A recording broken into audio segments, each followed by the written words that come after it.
What's up, everybody? Welcome back. Today is Monday, February 7th. Is getting into it. February, we're almost a couple weeks from the MLS season is starting. We just watched the LA Galaxy play this past weekend. It was an exciting game. I was there. Cabral was the main star of the show, which was exciting. We're gonna get deep into that, but I want to introduce my guest. We got a first timer here. He goes by Mike Gray. He also he has his own outlet called El Trafico. So, Mike, welcome. How you doing? Pretty good, pretty good. It's an honor to be here. Yeah, no, thanks for being on. And obviously, we got the one and only Alex Ruiz from Total Galaxy. Alex, how you doing? I'm doing good, man. What's up, everybody? You doing good, Gio? Hey, man, I'm doing good. I went to the Coliseum and I watched some NASCAR this weekend. I got me some hats. I gotta show you guys. I'm a NASCAR fan for like a day. So For a there's day. there's, there's like a NASCAR one, and then I got this other one which is pretty cool. Uh, Advanced Auto Parts. So if you guys see me this. They did not sponsor the show, but look, they gave me some hats, so it was pretty cool. Yeah, like I've been to a NASCAR race once before at Fontana, but like it was so tiny, but I just wanted to experience it, and it was really cool. I don't know. Did you? I know Mike. I know you commented on what I posted. What were your thoughts on that? Yeah, it looked like a lot of fun just being there at the event. I remember laughing because right in front of Gio, you just had like these four dudes with just like cowboy hats. So I knew you were like at like a real NASCAR event. But yeah, did you happen to hear Ice Cube when he was doing his little performance or? No, I left before. I left before all that. I just wanted to see it and stuff, but I don't know. Was it good? Was it exciting? People were laughing on social media with the crowd and everything because it was just like, yeah, NASCAR people just kind of it didn't work. Yeah, yeah. But yeah, looked like a real good, thing. I wish I could have been there, but Hey, next time, we'll see what happens. But I see what NASCAR's trying to do, but you got to have it at an actual NASCAR event. Alex, any thoughts on that? Did you consider going? I thought about it. I mean, I grew up watching Lightning McQueen in my early development of my life, so I had a big obsession with cars. I collected a bunch of cars from that movie and stuff, and I always wanted to go to one. I heard they were doing it at the Coliseum, but I'm like, isn't it a little too small to do it in there? And I was like, you know what? Maybe I'll go later down the road. There'll be time for me to go, but maybe not here at the Coliseum. So definitely something interesting I wanted to check out, but not this time. Yeah, no. To me, it was like one of those once in a lifetime type of things that they'll do. I hope they don't do it there again because it was too small. It was too small, but I like it. It was entertaining. It was cool. But now we move on. So let's talk about some LA Galaxy. Obviously, there was a 4 route. It was a good game. I did not expect to see what we saw, but everything that I saw was optimistic. But we also had Sebastian Lletget. Sebastian Lletget returned to LA, which was obviously kind of quick. That's how sometimes things happen like that. It was a preseason game. Mike, what do you think of obviously Sebastian Lletget coming back? He didn't get to play with the U.S. men's national team, so he was able to start with the Revs. But what were your thoughts on him and obviously his time with the Galaxy and now moving on with the Revs? it's unfortunate that he wasn't in Greg Vanny's plans, but that happens in football, and it was a little weird to see Omar Gonzalez, AJ, just everyone. Just it felt like half the team was ex Galaxy players, so there was a lot of nostalgia there. But yeah, it's unfortunate it didn't work out. But as we can see, the player that he replaced him with, Marquis Delgado, he had a hell of a game for his first try. Very, the one thing I noticed is just one touch all over the field. But he made a really big difference, and just with one game, we can already see why he would have wanted it to take legit and maybe move him on and then bring in Delgado in. So Yeah, no, I mean, it makes now that we saw Marky Delgado, you got to see. Obviously, it was one preseason game, but you can kind of see what the future potentially holds with Marky Delgado there. Obviously, legit, I think is going to work out for him with the Revs. Obviously, the Revs weren't. They didn't have all their starters back because most of them were playing, international duty. But Alex, what were your thoughts on Mike's point? Obviously, legit moving on, but his replacement, Marky Delgado.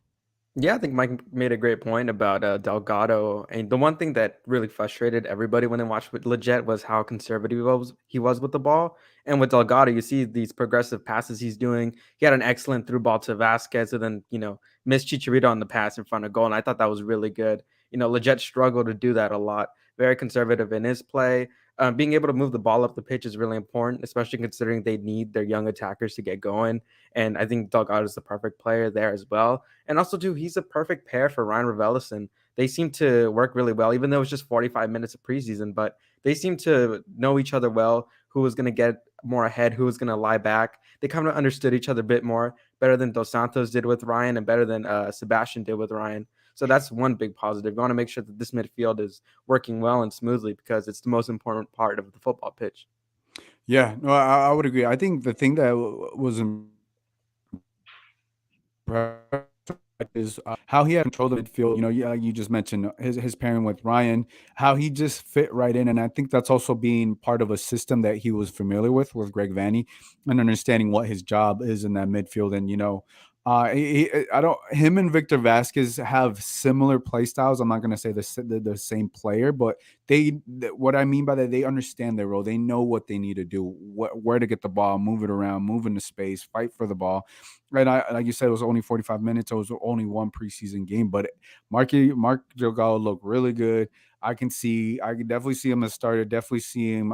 He had a couple through balls to I think Chicharito, and trying to find where the open man was, open pass, and trying to switch the field around.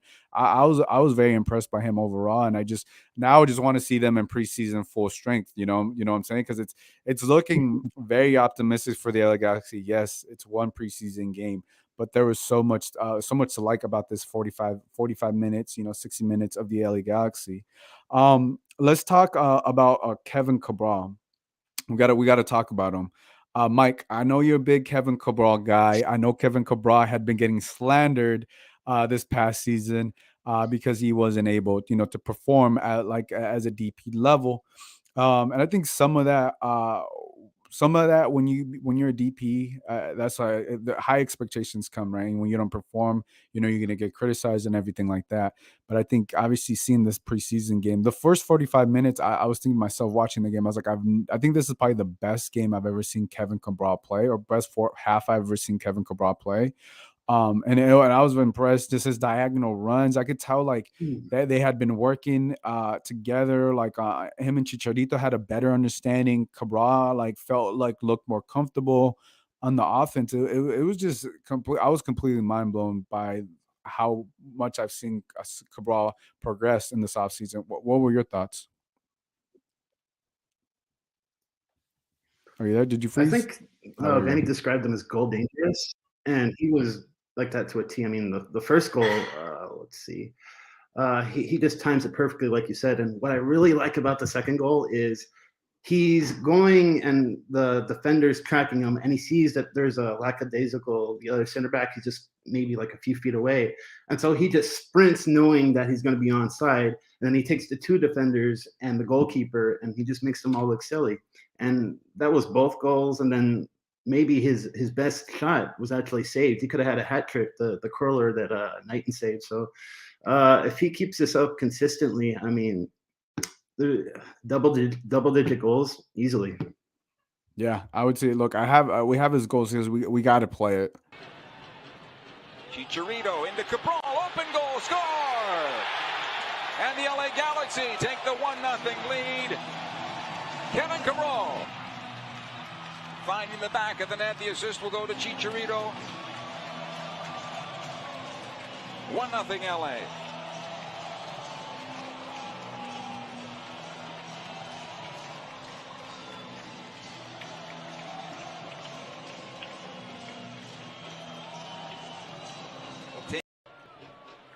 Raveloson, good ball on the right. Nice run here by Araujo. Brings it down well. Gets the cross across to Kevin Cabral. It is 2-0 Galaxy, and Cabral gets his brace here in the 47th minute.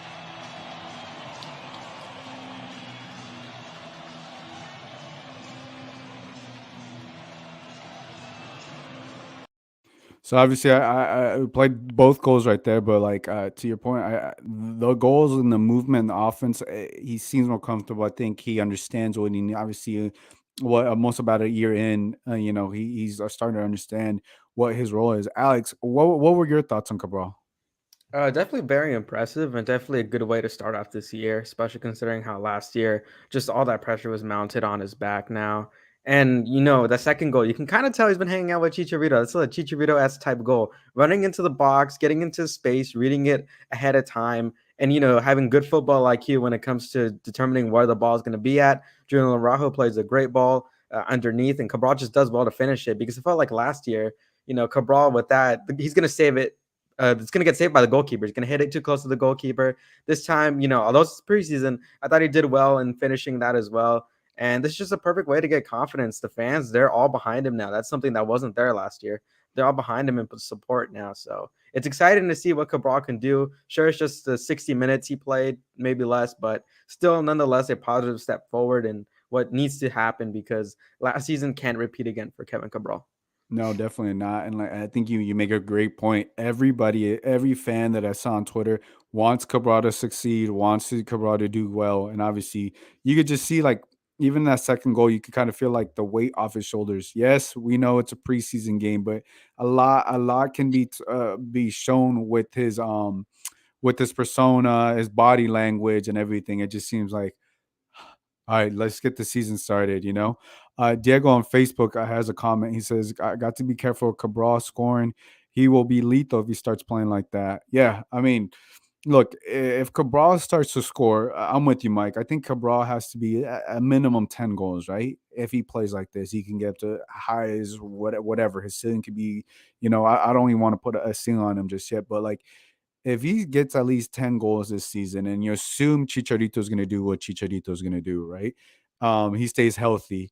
And if Douglas Costa, now that we know he's going to be part of this offense, if Douglas Costa plays like everybody's expecting him to play and come in here and try to help, this could potentially be a very, very deadly LA Galaxy team. I don't want to get ahead of myself, but we got to see it during during the regular season.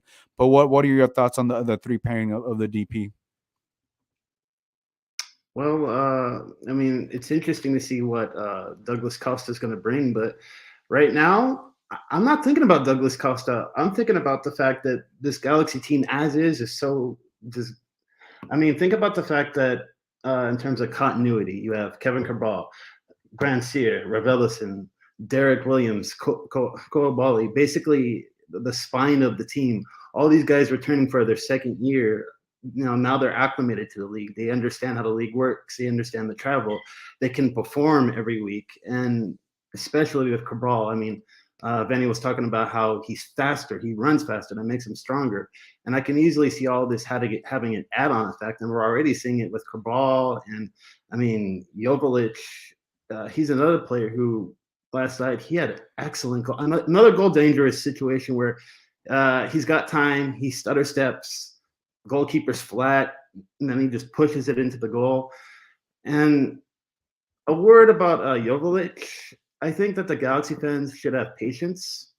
We saw what happened with Cabral last year. Danny likes his forwards and his attackers to be confident. I don't think he wanted to have Jovic just throw him out there as a sort of a desperation play to get goals, doesn't score, who knows what happens. I think he's waiting until he's prepared and he can actually produce for the team before he's in there. So I think that the fans should maybe just have a little bit of patience with Jovic and just maybe understand that Vanny will play him when he's ready. Gotcha. Yeah, you make an interesting point about Dejan. I think I'm kind of on the other side. I think I've seen him perform at the highest level against traffic against LAFC. I think to me, I'm just surprised. You may be right. Maybe Vandy doesn't think, I don't know, he's ready or whatever the case. But I think the goals he scores, those are solid, mature striker level goals. And for whatever the case, he may not be getting minutes, or maybe it's the formation or whatever it is. I'm definitely behind the Jovic bandwagon that he should get more minutes. Obviously, I know Chicharito's there. Cabral, I think he played Victor Vasquez up top with Chicharito in this previous game. He's done that before. But yeah, I think it's gonna be interesting because watch, we'll play. We actually have the goal here. We'll play Jovelic's goal right here. Watch there by Kleshtin.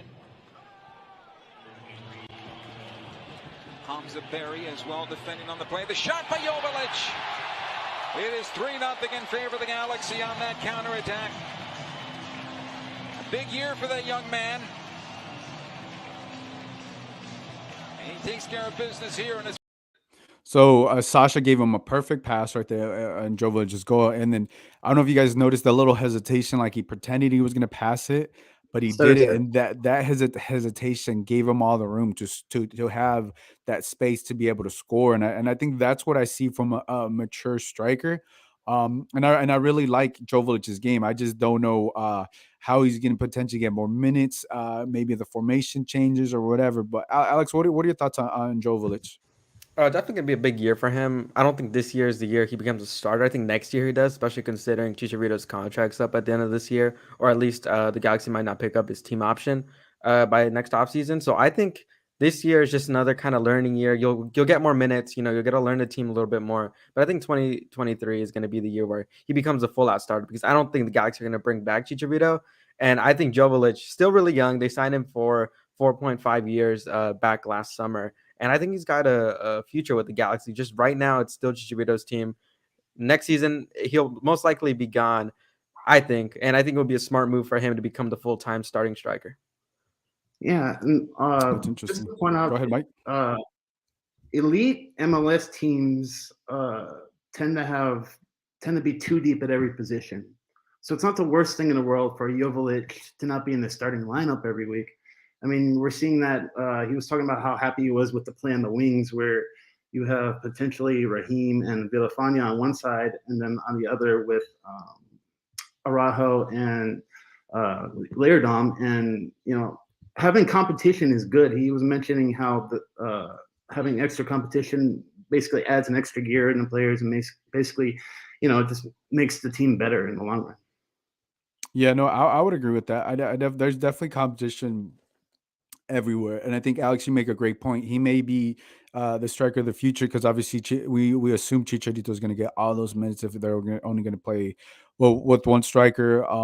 But yeah, even if he's a great sub for Chicharito, because he has a knack for goals. But you make a great point. Who is to say that we don't know what Chicharito's future is after this? Look, Chicharito can also kill it this season, and he could earn himself another contract, earn himself another payday for the season. But I like the just competition in every position with the Galaxy, because it does elevate it, right? Because hey, right, you're all a team, but if you have there's competition and you add more there, the practices have to be somewhat intense, I would assume. And you were talking about Raheem Edwards and Leerdam. Let's talk about Ibrahim Edwards, because obviously former LAFC player. Now we know he's going to be a left back. That's where Greg Vanney wants him to play, as a left back. Mike, what were your impressions as Raheem Edwards as the left back for the LA Galaxy? I thought he was incredibly dynamic. I can understand why Vanney was high on his offensive abilities. Now, I know that you do cover LAFC. Wasn't it his defensive traits that really had the fans kind of upset? Like the fact that maybe he was a bit prone to getting caught defensively, or what was it? I think he was inconsistent, and I think part of that was he was playing winger up top, he was playing in the midfield, and he was playing defense. So he never had a solidified role within the LAFC system, because he was just like a utility tool. And I think when you're playing all these different positions, you can never get comfortable in your exact position. And part of that, I think, is going to add inconsistencies. And I think a benefit with the Galaxy is that he knows what role he has to play. He knows what he needs to do. And I think with LAFC, he was like, oh, okay. He didn't know what he had to do. Every game would change for him. And I think that's a lot to ask for a player to play three different positions at a really high level, and every week is going to switch. And I think now with the Galaxy, he's not going to have that. I think he knows what he needs to do, and I think it's going to be more simpler for Raheem. You convinced me. Now I'm looking much more forward to seeing him play. Well, I also want to see the consistency. Like I know, look. I think I gave a great reason for his inconsistencies, but look, he can play left back and he can have inconsistencies. You know, I know I made a big case, but I think the more we see him, I think the more and more comfortable he's going to be on the left back position because he has a speed and he has a versatility. Of a left back, and I think the more consistency he understands the system, I think Raheem will succeed there. Alex, what are your thoughts on Raheem? Yeah, after the game, I wrote that he was my standout player of the game for good and bad reasons. Good, he had energy. Like Mike said, he was dynamic. I felt like him and Grandsir, they were playing on the same side. They were interchanging positions. I felt that was kind of good. They were both comfortable doing that. Raheem wasn't afraid to get forward, which is something you want to see. He also was really good with the ball at his feet, able to get past defenders. Usually left backs, that's not their thing. But with Raheem, since he's had experience playing up higher the pitch, he's done that for most of his career. But some of the bad things too, I felt like his positioning wasn't as good. Gio, as you mentioned, inconsistencies, especially considering he was playing so many positions last year, is definitely going to be something that's going to hold him back. He's going to try to make a different position his position from now on. I felt he drifted too much into the midfield, which is okay. It's nothing bad, but I felt so many times once the other team got the ball and they were going to counterattack, Raheem was too central in the field. And if the team was going to play out wide, then Raheem's going to get caught, and then that's going to be a defensive liability. I know it's just preseason. He can fix it up, something fixable, just being more aware of where you are positionally. But overall, he had a good night, I think, positive impressions. So showed some good energy. Definitely is going to be questions on whether him or Villafana are going to be starters. I think that's really 50-50 for Greg Vanney at the moment. But so far, I thought he stood out the most in that game in a positive way, and also some little tweaks here and there in this game that can definitely help him out become a better left back. Yeah, no, I would agree. I like the competition between him or Jorge Villafana. Like I said, I feel like it's 50-50 as well. Another position that's also has a lot of competition. Diego puts another comment. He says Dupree was solid on defense. That's something we needed last season too. You got Koulibaly, you have Nick Dupuy, you have Derek Williams. Anybody else? Am I missing? Anybody in the center back role? That's essentially that's going to be potentially those three guys, right? Those are going to rotate. We know Said Koulibaly, he started off hot and then he went not so hot, right? And it didn't look good towards the end of the season. I think he had an okay game. Nothing too bad from Sega Koulibaly. But I did like I would agree with that comment. Nick Dupuy he had a solid performance in the preseason. So I think you got three pretty strong center backs there. Mike, how you feeling about the center backs? I'm a little iffy on Koulibaly. He had some really awful touches in the beginning of the game. It's not like the Galaxy bought him from League On team. They bought him from the second division, right? And he's old enough, so basically what you're paying for is what you get. And so I was happy that they were going to get who I thought was a very athletic, but also a very flawed player. And I'm not confident that he has the ability to go 90 minutes without making one or two really critical errors. I mean, if you look at the midfield with Delgado and Revs, as solid as they look, I think this is a team that cannot turn the ball over. I think that they need to be clean and efficient. I think that's why they picked Delgado up. And I think that Koulibaly, I think he's a little shaky. And I believe that's why that Vanney was trying to get Zabaleta in the offseason, even though that didn't work, because I think that he's worried about his touch and he's worried about him not turning the ball over and potentially creating situations where elite teams can counterattack at will and score on us. So, yeah, if there is one that you would have to question is Koulibaly because of what we saw last season, and obviously you don't want that moving forward because you just mentioned they picked up Marc Delgado to clean up the center of the midfield. He does a great job, but if anything gets past Marc Delgado, then it's Koulibaly or Derek Williams or Nick Dupuy. So I think that you mentioned a great point about the touches, and you don't want to have that inconsistency going into this year when you have such a strong team everywhere else.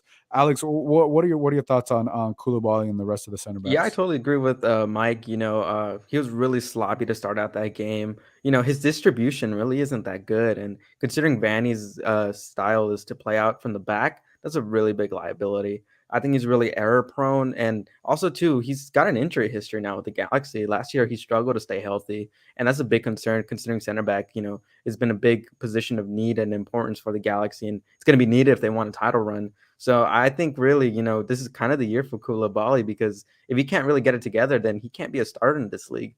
I'm sorry to say it, or kind of shut down his Galaxy career. But I think this year is extremely important because not only do the Galaxy have title ambitions, but they're not really going to be patient for him. Depew did really well last night or a couple nights ago. I thought he was solid. I thought he's been solid for a while. Just he never got a fair chance to really be the number 2 guy alongside Williams or whoever was the starting center back. So I believe this season's big for Koulibaly, just as big this season was for Kevin Cabral, or is for Kevin Cabral. Mike mentioned, this guy wasn't playing in Ligue 1. He was playing in the second division of France for most of his career. He's 25. So, I mean, this is his prime right here. Like he said, you're getting what you bought. And I don't think Koulibaly is going to be starter quality for the Galaxy. And I think there's going to be real competition between Depew and maybe even Jalen Neal, who I thought was really good in the second half of the game. And who knows, Mark Furcranis currently isn't with the team, but I think he's a solid prospect as well. Yeah, that would be interesting. Vanny was very high on Jalen Neal in the previous in the press call before the game. He talked about he liked I'm paraphrasing here, but he liked the attributes, and he liked he has a center back type of mentality. He's said things like that he was really excited. Obviously, Jalen Neal he doesn't have essentially any first team experience. And I think he said, forgot what he mentioned, but he was supposed to get a shot last year with the first team, but I don't recall what essentially happened. But now it looks like he's going to get somewhat of a shot this year, and obviously that has to be exciting because it's a young guy and it's a guy that you produce, and also that if he could potentially come in and help you out, they'd be amazing. But I would also say the center back position is also one of the toughest positions because you're guarding the strikers on the other side. You're typically guarding either another big body as well, and there's very little room for error. But yeah, I would love to see if Koulibaly, for whatever reason, isn't able to get the job done. Yeah, pull in Jalen Neal. Let's see what he's got, because I know he's hungry. His mom is amazing, by the way. she's amazing on Twitter. I don't know. I know I didn't watch the replay, but was that goal supposed to go to Jalen Neal, or was that It was an own goal. That's what they called it as. So I didn't see the highlight. I just saw that it was there was some fuss about it, but like, hey, I'll give it Jalen Neal because his mom's amazing and he's been putting in the work, because I know she was fighting for it. Hey, you just gotta give it to her sometimes, Mike, what are your thoughts on Jalen Neal? He's the future. I mean, I was just thinking about his mom the entire time. She's lovely. I mean, like every day I'm just liking and retweeting her stuff, but she's a real genuine fan. And as far as Jalen goes, it's exciting to see him develop. We all want to see him get more minutes, but it's a little bit like with Jovic. Are you there? I think you might have things that we don't see on and off. Sorry, you were cutting off. Go ahead.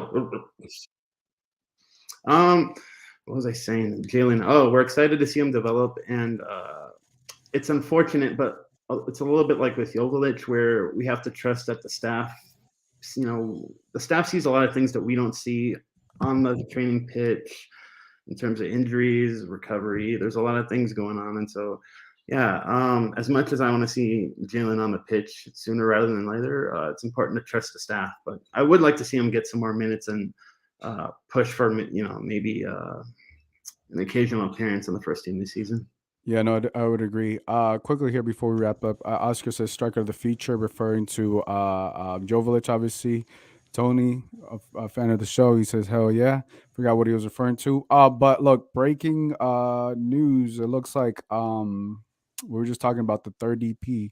It looks like he is on a flight on the way to LA from Fabricio Romano. If you guys can see it there, I'm going to try to zoom it in there. He says, here's Douglas Costa now flying to Los Angeles in order to finalize his move to the LA Galaxy and sign the contract. Deal set to be confirmed. Former Juventus and Bayern winger going to be official soon. Here we go. And there's a photo. Obviously, he's in the plane. He's doing the salute. It has to be exciting. I'm assuming he's gonna be here in a couple hours, or I don't know, like in the morning. It's a 5-hour flight from Brazil to LA. No, it's longer than that. No, it is. 5 hours? No, it's longer than that. Yeah, it's 5 hours. Nah, dude. I Yeah, think it's you're like not that far from LAX. Why don't you go over and greet him, dude? Yeah. Why don't you get the cameras out? LA, You know? hold on, LAX to Brazil. Let's see. That's what somebody was telling me. It's not 5 Dude, hours, dude. I'll go. I don't care. Just round it to 6. It says okay. It's not 5 hours. It's a little further than that. The only reason I know is because I wanted to go to Brazil and it was like 9 hours or something. There's like a layover. Look, I'm not gonna get into flight time. I'm over here looking. I'm over here looking. It's 10. See, people say it's 10. See, it's 10 left. See, bro, if it was 5 hours, I would have been there. I just lost all my it's getting credibility crazy. now. It says LA to Guatemala is 4 hours. Someone saying it's 14. It says 14, dude. Hey, it's okay. Hey, take it easy on Alex. Hey, you know, he hasn't traveled as much, but yeah, it's not 5 hours. Central America is 5 hours, but I think he had a couple more hours. But yeah, no, he's gonna be on a flight for if it's 10 hours. Let's say he took off at 5 p.m. or whenever this was posted, 48 minutes ago. I don't know if he sent this while he was. Yeah, we don't know if he sent this, right? It could have been It was an hour ago. 10 hours. So he's either going to be here later tonight or in the morning. Yeah, I think early in the morning he'll be here. Yeah, I'm not too far. Look, if they tell me, I could stop by. But look, what am I going to say? I don't really know too much Portuguese. But I hope they they introduce him. I hope they have a big press conference for him. I would like to go in person. I know we've been doing the Zooms. The Zooms are amazing. Don't stop the Zooms. But you know, big announcement, big player like this, I would definitely like to go in person. Oscar says it takes me 4 hours from Vegas to driving. It can't be. He said it can't be 5. But yeah, look, to me, if Cabral gets 10 goals and he does what we expect him to do this season, and if Chicharito does what he does last year, I really do feel like Douglas Costa could literally take this team to the next level and be a very I don't know, like a very scary team, a very like they could be a powerhouse, you know, if Douglas Costa comes in and does what everybody expects him to do, because you expect everything else to flow, right? It's a season, anything can happen, but if we're assuming everything else is going to fall into play and the Galaxy want to make a deep run, and this is a guy now, whether he plays winger, he plays a 10 position, that think that's we're still waiting to find out what that happens. But I definitely see it's very early. I know this is very optimistic, but it could look like the Galaxy could be a very, very, very, very deadly team. Quickly, Mike, what are your thoughts on this? Yeah. As far as Costa goes, what was it? I had a thought, and then that thought died, and I don't have it anymore. Let's see. Nope, it's gone. Well, in the meanwhile, we'll go to Alex. We'll go to Alex. In the meanwhile, I'll say this. I mean, I think it was a needed move. I mean, look around the league. I mean, you have Insigne going to come to the league at the second half of the season. Shaqiri is going to come to Chicago, and I think MLS fits Shaqiri's style. Toronto are building a good team over there. The Revolution are going to be strong as always. And I think this is the right move that they need in order, if they want to make that deep run, to beat those other top-heavy teams, because it looks likely that Toronto or New England's going to come out of the East. I don't think New York City FC repeat again. And those teams are really top-heavy. And, you know, knowing MLS, there's not really an emphasis on defending. So it's going to come down to, if you can, you know, have a shootout, can you outscore these guys?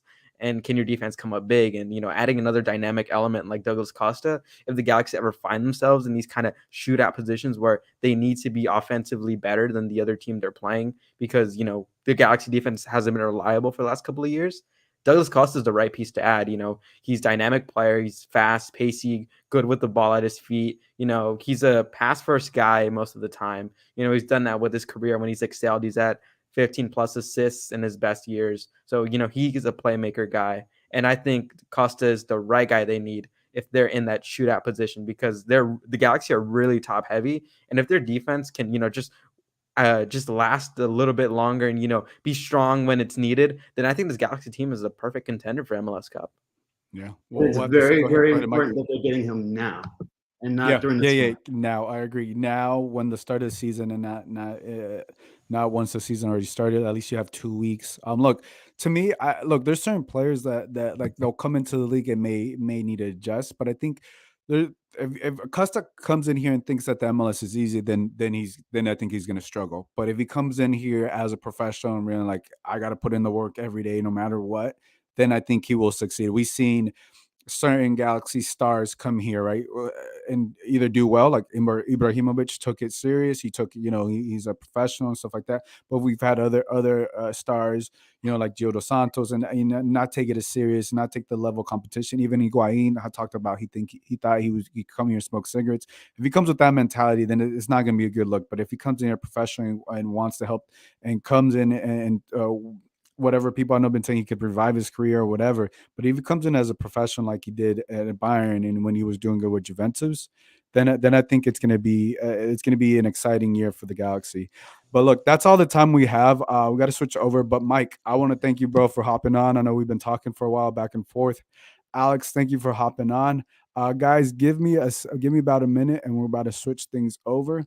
Yeah, thank you guys.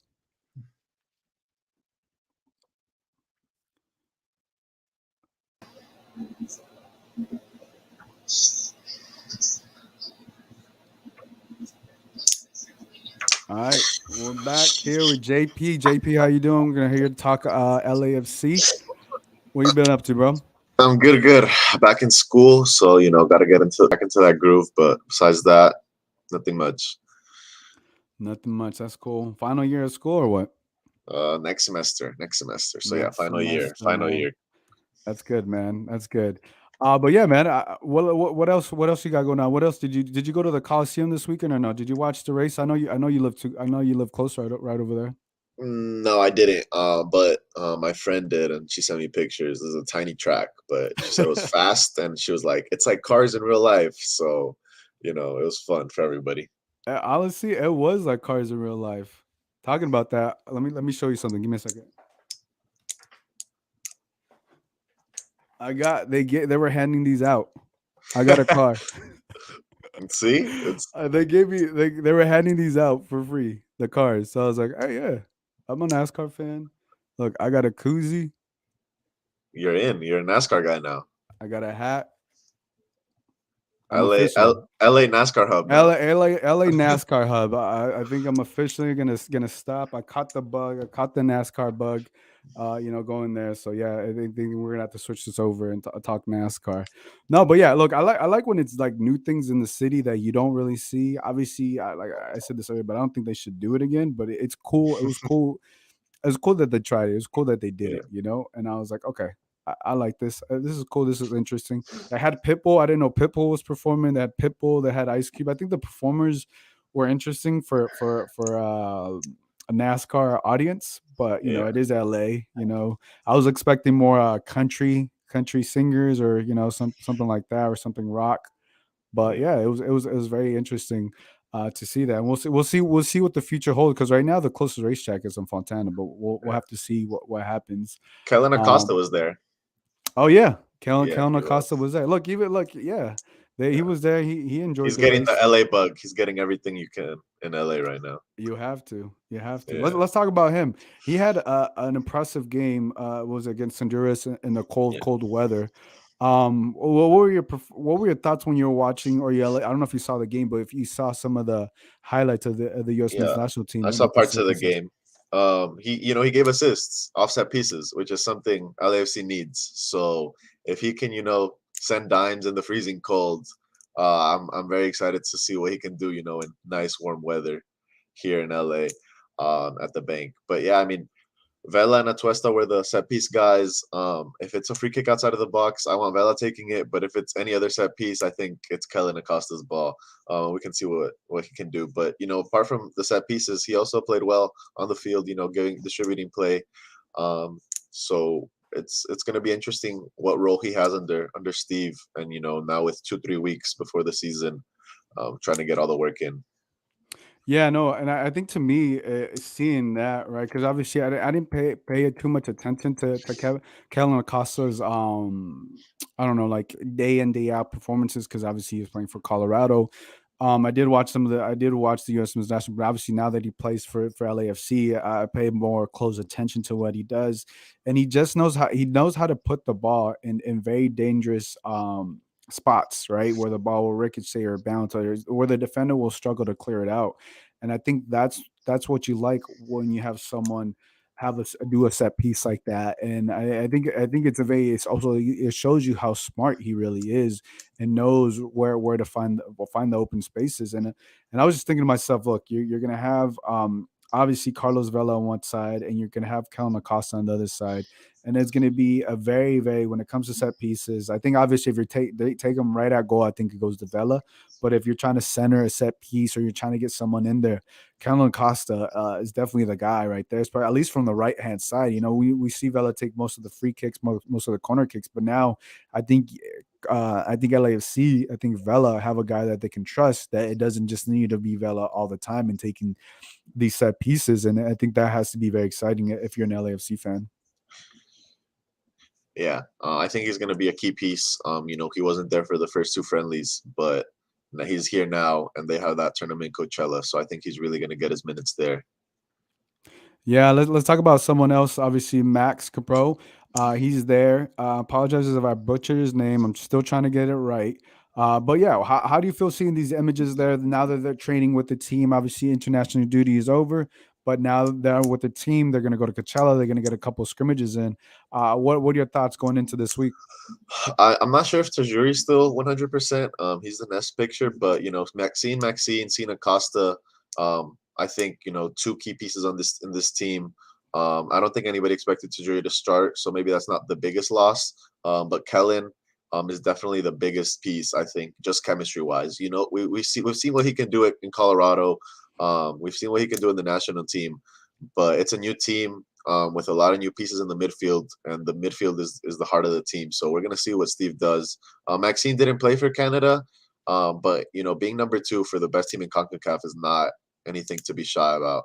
So seeing him there, getting his touches in before the season is always great. Yeah, and also Ismail, seen him here. I don't recall his injury. What is his injury? Is it a hamstring or what? They What they was it? just asked him about it, and they said he got a procedure done on his leg. So I'm pretty Oh, sure okay. he's like, maybe this is his last week of just doing personal training, and then he might go back to the team because um, There's competition there yeah, at the winger spot. You got Mahala now, which we forgot because he was injured as well. But you got yeah. Mahala, you got Ismail, B-Rod, B Rod, Vela, Vela, obviously Vela, but Vela's a starter. B yeah, Rod's gonna be a starter, but like the next guy off the bench, depending, yeah. it may be Mahala, and maybe Ishmael. It's there's a lot of competition up there, and I think that's what you like if you're LAFC now. Understanding why I think for LAFC, when we saw the game, right, we saw it looks like they're probably going to play the 4-4-3-3 formation. That's what it looked like. That's what we saw from the first game. Obviously, it was only 45 minutes. We're not going to see any other preseason game unless we drive out to Coachella or whatever. I don't even think that's open for fans, maybe media. But yeah, I'm very interested to see if the LAC continues to play the 4-3-3 way. It's going to be interesting because right there's going to be a lot of competition. There's going to be a lot of opportunities too because hey, B Rod for whatever reason isn't performing. Vela goes down. There's going to be a couple guys there fighting for that spot. And I really like what I saw from Mahala. I like what I saw from Ishmael playing with NYC in the final, and what I saw from him. He's very explosive too. So there's gonna be a lot. There's gonna be a lot of options there. And I think when you're looking at this LAFC team, you don't really look at like the up top. The three guys are their weakest link necessarily in the midfield. I want to see how LAFC looks with Kellen Acosta because I think that's going to be a big piece. How he fits in, I think he's going to fit in just fine. But how the rest of the midfield opens up, and I think still, I think to me the bigger questions are in the defense, right? Because of what we saw from Murillo, Eddie Segura's Panchachi not there. What are your thoughts on this defense going into this preseason or finishing off this preseason?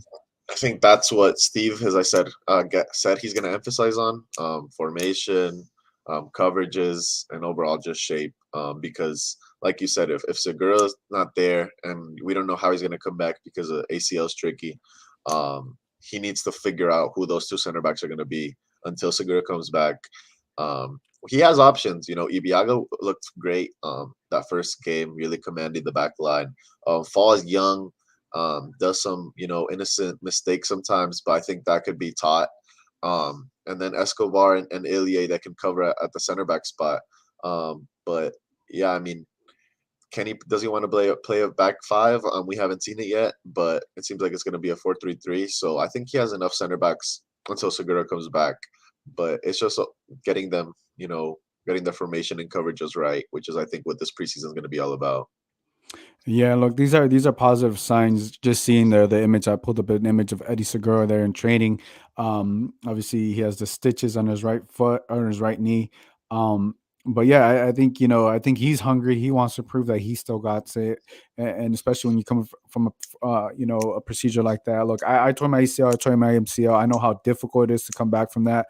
And, it's a long process just to learning how to walk again, and using your 2 feet, and then now being able to put off full pressure. But he's an athlete. I have no issues that he's going to be right back. He's going to be back in time, but we don't know exactly when that time is, right? Because I think it's like 9 to 12 months, depending. So he may be back. I forget when the procedure was done, but I think if they have other options, they're going to take their time with Eddie Segura.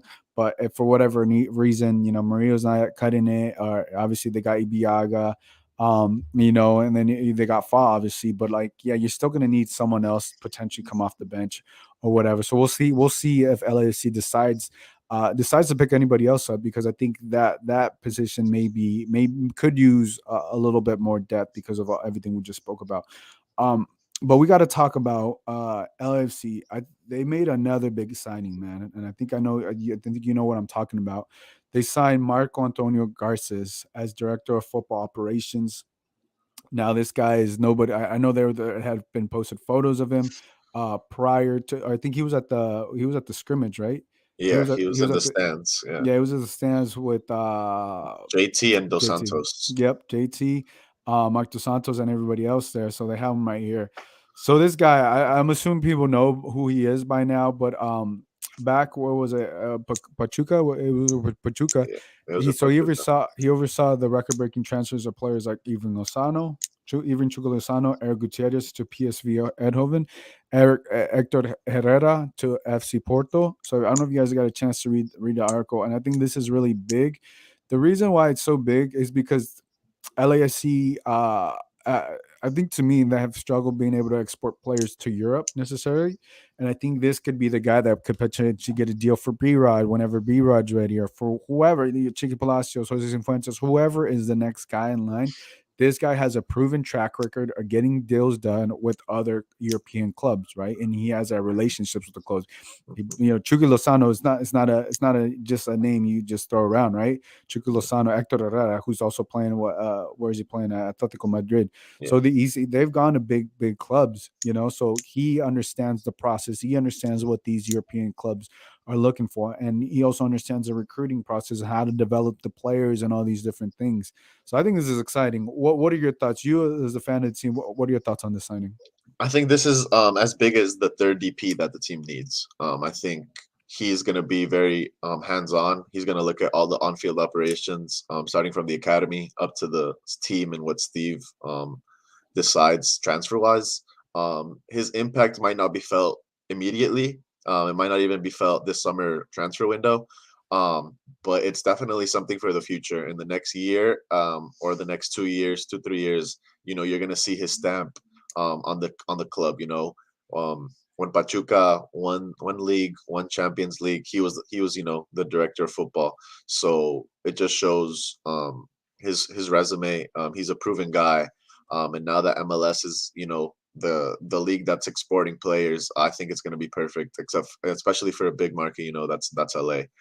He might get Sifu, Cheeky, a good team in Europe, because those are the next guys up. Especially B Rod, who has repeatedly said he wants to go to Europe.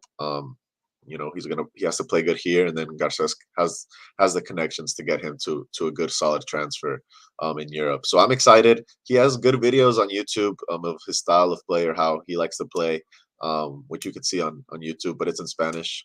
So he's a guy that knows soccer, and might take some pressure off JT and leave JT, maybe to do office work, and then he'll be hands-on the field.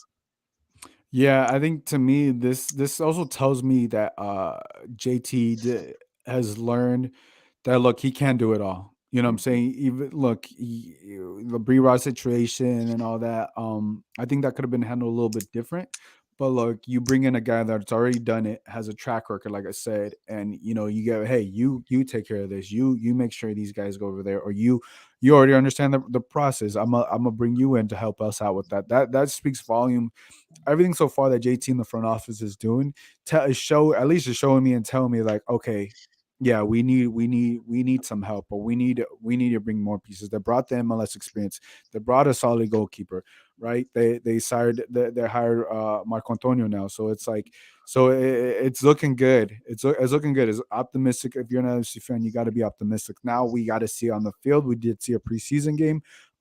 I wish we could see more. It's unfortunate, that they didn't have more preseason games open to the public. But I think the more we see, once what February, what was it, February 26th or 27th? I Yeah, forget what 26. 26. Once they open up with the Rapids at home, I think it's going to be exciting, and it's going to be very exciting because, and I'm with you. Marco's influence is not going to be felt right away. The type of work that this man is brought to do, it takes a little bit of time. It's not, unless B-Roy was ready right now, which I don't think Mhm. he's ready for Europe. He would make that. He'd be able to make that move. But unless B-Rock comes and kills it this season, or goes off, or someone else, or Chiqui Palacios, or Mahala, whoever, you know what I'm saying, or Mhm. Ishmael, you name it, right? And you see it, then I'm pretty sure he's going to be able to make this happen. But I think, yeah, with him is going to take some time. Look, he's coming in here. Last year was a bad season, and he even talked about that. I forgot what he said word for word, but he mentioned that he knew MLS was the next big thing, and he wanted to come to MLS. So another thing is, you have a guy that wants to be and Mhm. values this league, and sees how the league has grown. And this is coming from a guy that used to play in Liga MX, who used to play Mhm. with the Mexican national team, and has done it down there, and acknowledges that, hey, this is the next big thing. So you got to be excited from everything he said. It's looking bright. It's looking good. Anything else you'd like to add about Marco? No, I mean, like you said, he's a good signing. He's a good pickup from JT, and maybe it was an unexpected one, too. And I think that's good, because JT had two office positions, so now he has a less of a workload, and gives it all to Marcelo, who is ready, and wants to be here. Who stated that it wants to be here and sees the growth that this league can make. So we could only wait and see to how big his job is. Yeah, no, that's gonna be exciting. We'll have to see with that. Let's talk about, obviously we talked about Vela, but let's talk about, how this offseason has been going, and what you expect for the season, right? Because there's so many expectations, right? I feel like LAFC doesn't have the type of pressure that they had around the league last season, but internally this team is still going to it wants and will try to compete for a championship, and I think they should. What expectations would you have? I know it's super early. We haven't seen everybody play together. We haven't seen Kellen Acosta play with the first team. We haven't seen everybody together. But what expectations do you have for this team? I expect a slow to medium fast start. I don't think they're gonna get it right away. It's too many pieces, and it's Steve's first coaching tenure. But they have to make the playoffs. That's the expectation minimum. And I think they should be top four. Um, Depending on who the DP is and who they bring in the summer, they need to make that push to the top four and get a home playoff game, because you don't need to be first, you don't need to be second, in the Western Conference to win MLS Cup. You just need to finish off strong, and a home playoff game definitely helps. So I think top four is definitely feasible, and should be the minimum. And obviously, compete for MLS Cup. You have to make playoffs, finish strong, and anything can happen because you saw RSL and the run they made last season. So it's not being first. It's just being consistent towards the end, and competing for MLS Cup because it's LA and it's the fifth season, and it's always been championship or bust for a team who especially with the number of transfers they're getting this off season. Yeah, no, I think top four is doable. And that's not far off, but yeah, definitely top four. This team should compete for top four, with all the pieces. But I'm with you. I think there is going to be a little bit of a learning curve with Steve Cherundolo. Still trying to get all these troops and everything. There's going to be a lot of changes. But look, hey, Steve can come in and everything can go in sync. But yeah, you got the Rapids, you got the Sounders. You mentioned RSL. There's a lot of tough to even Galaxy across the town. So there's gonna be a lot of competition. So it's not gonna be, even though they got a lot of good pieces, it's not gonna be as easy as a lot of people may think though. Let's talk about the third DP, because the third DP is a big question, and you can't have the third DP without Diego Rossi moving on or being bought. I think LAFC Kui, he had tweeted something that he's getting, uh I forgot what club, Brazilian club is interested Flamenco, in. Flamengo. Flamenco. So is interested in Diego Rossi, which is this is interesting because it looks like if that's the case, then it looks like Fenerbahce doesn't want to buy Diego Rossi. And to me, I'm surprised they didn't trigger the clause, because when did the transfer thing ended or whatever, The like clause is until April, so that's when they until have April. to buy him. Gotcha. Um, But still, like I think you've seen enough of him. But I know they went through a new head coaching change and all these different things. So it's, maybe the new. I don't know if they got a new coach. I haven't kept. I don't keep up with Fenerbahce like that. But is he in the plans of the future? I don't know. I think you kind of have an understanding. They should have an understanding of whether they want him there or not. And I think now that these rumors are swirling around that another Brazilian club is interested in him, I think it makes it interesting because he may not be staying in Europe. He may have to go to South America, and I think that'd be an interesting situation. Are they going to buy him? Are they going to loan him out? So what are your thoughts on Diego Rossi and the situation going down? so Fenerbahce did not put him in the Europa Yeah, Conference League. that's another thing. Yeah, So they didn't list him. I think LAFC just failed him by even sending him to Turkey in the first place. Especially because he wasn't in his prime. He wasn't doing well here in MLS, and they sent him to the Turkish league, who yes is in Europe, yes is competing for champions and Europa League, but you don't really see that many players jump from Turkey onto bigger European teams. You kind of only see that in but Belgium, Portugal, and the Netherlands. So I think that's where he should have gone to further develop. But yeah, I mean, I don't think he's coming back to LA. I don't necessarily think Fenerbahce is going to buy him, but I see him going to Brazil if Fenerbahce doesn't, buy him, exercise that clause. I just don't think I think he knows his time in LA is done. I would take him.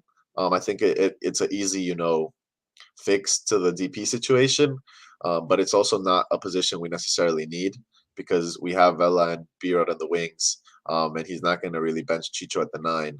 So it just causes, I guess, another problem. So I don't see him coming back. Um, so I think maybe a move to Brazil is good for him because he's going to be right next to Uruguay in the World Cup year. And the new coach called him. He got COVID, but he was in those plans to play in these World Cup qualifiers. So yeah, I still think the DP should be in the midfield. It's a World Cup year, so maybe players that are fighting for that World Cup spot might not want to move midsummer.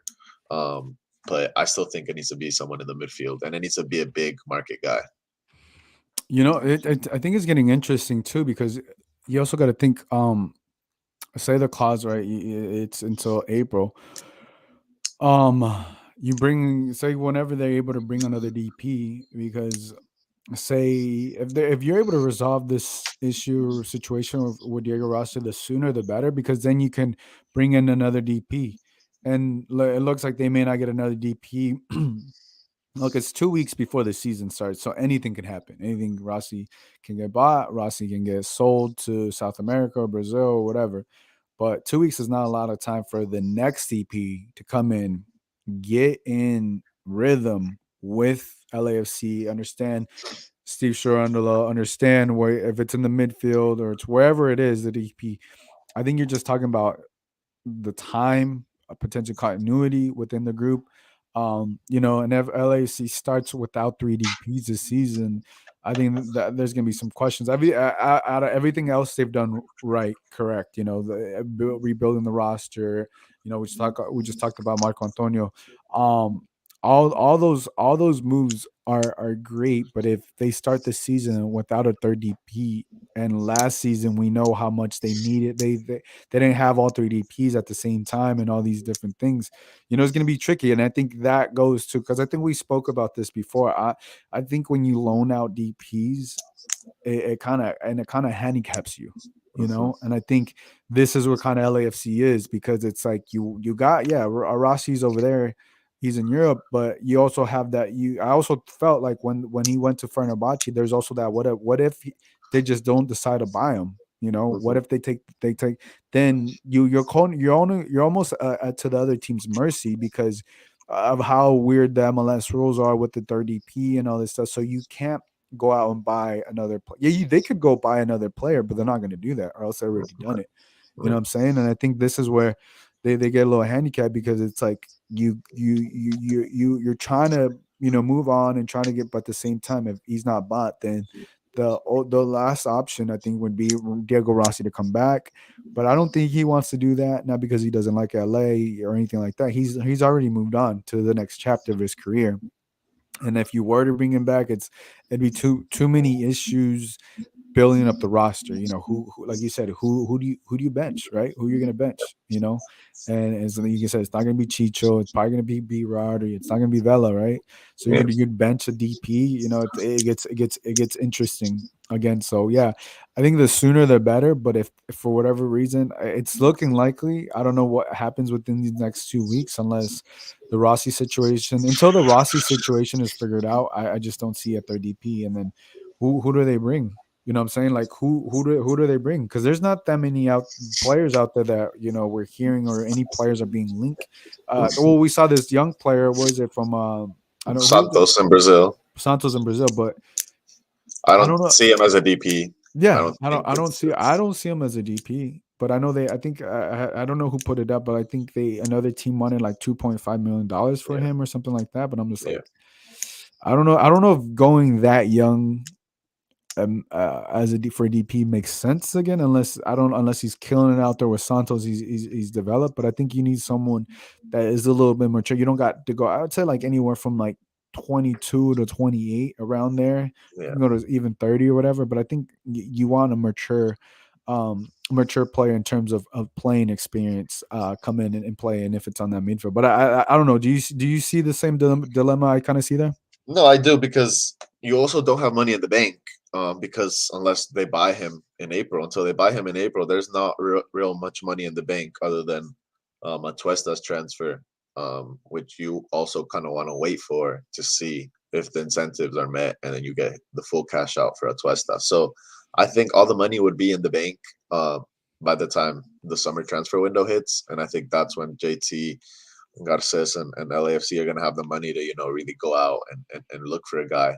Um, but yeah, I don't see it happening in the summer. I mean, I don't see it happening until the summer. Um, So you're talking which about the third DP yeah, coming until the yeah, summer? yeah. I think he's gonna come until the summer, because there's no linkage and it's only 2 weeks until the season starts. So I don't think it would be the smartest. I think it would just be easier to have full team chemistry and then just bring in one player in the summer that really addresses the team's need. But yeah, it has to be a big market guy, and it really has to push LAFC to that top four spot or wherever they are in the season. Yeah, and I think another is, look, if LAFC start off hot, then the 30p, it's not even a thing. It's not even an issue. Mhm. But for whatever, if LAFC struggles in the beginning or whatever, or they're in need of another player, then I think this is gonna be a discussion to talk about, and what's going on with loaning DPs and stuff like that. But I think we're just gonna have to see how it plays out. But I think we're seeing some of the things that we saw. That it's good for Diego Rossi, but I think if they were able to buy him right away, then it's like you're able to move on from the situation and all the tricky things. But yeah, we'll see, because I definitely, yeah, you make a good point. I don't see it happening. I don't know. The more time it waits, it looks like majority of the team's already set. Yeah, it's already set. And you, like I said, you may not even need the 30p, but if they start off slow or they need this other piece, then yeah, this is definitely be a conversation that we may bring up again. I know it's kind of been a slow week for LFC because barely any news, Yeah. barely anything going on. But any final thoughts before we wrap things up here? No, I just want to wait until the Coachella tournament to see if they can win a game, and then I don't really read much into preseason. Obviously, unless they get blown out like 5-0 or something, then I'll be a bit worried. But from what I saw in person, I was intrigued. I think it's going to be a good season. So we just have to wait and see. Hopefully, nobody gets injured, everyone stays healthy, and I think it'll be a good start of the season. Maybe slow, but we'll get it. We'll get it sooner or later. Yeah, no. Same for me. So we'll see what happens. We'll see if someone can televise these Coachella games or what happens, because I know everybody's gonna be very interested to watch those or pay attention, because kind of sucks, to be honest, just to watch the Twitter thing. I know they do the Twitter thing, but footage is also very helpful. But look, guys, that's all the time we have. Thank you, JP, for hopping on talking LAFC. I know it was a little bit of a slow week with LAFC and World Cup qualifiers and everything like that. Yeah, thank you for everybody in the chat that joined us today. So for JP, this is Gio. We'll catch you guys next time. Bye, everybody.